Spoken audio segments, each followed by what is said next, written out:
তো বন্ধুরা আজ দেখো ঘুরতে ঘুরতে চলে এসেছি চাকদায় এসে দেখতে পেলাম এক দাদা বসে রয়েছে জুস নিয়ে।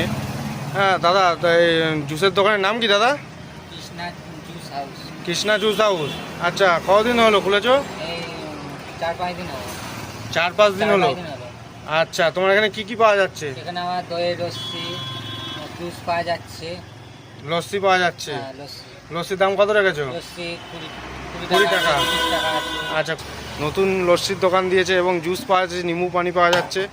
এই যে দেখো একদম টক দই দেখা যাচ্ছে একদম। একটা লস্যি বানাও তাহলে দেখি। এই দেখতে পাচ্ছ বন্ধুরা, দাদা একদম দই নিয়ে নিয়েছে। দেখি লস্যিটা একটু বানাও দেখি। আমাদের 20 টাকার দাও। হ্যাঁ, একটা টেস্ট করি আগে তোমার লস্যি, দেখি কেমন। টেস্ট করে ভালো লাগলে একটা নেবো।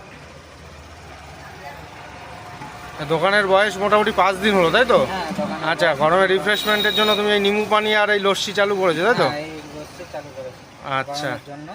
অতিরিক্ত গরম পড়ছে, 45 ডিগ্রি গরমে মানুষকে রিফ্রেশমেন্ট দিচ্ছ নাকি? হ্যাঁ। লস্যি খাইয়ে আর নিম্বু পানি খাইয়ে, তাই তো? আচ্ছা,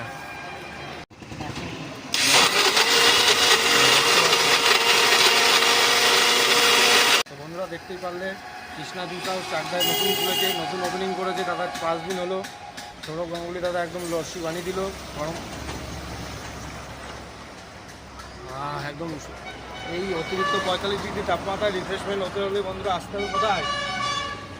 কৃষ্ণা জুস হাউসে। দেখি দাও তুমি, হ্যাঁ, জুস আছে। Krishna juice house. এই দাদা সৌরভ গাঙ্গুলি দাদা নিজের হাতে বানিয়ে দিচ্ছে। একদম অসাধারণ, এই গরমে রিফ্রেশমেন্ট। লস্যি এতখানি বড় গ্লাস মাত্র 20 টাকায় পাওয়া যাচ্ছে, মাত্র 20 টাকায়।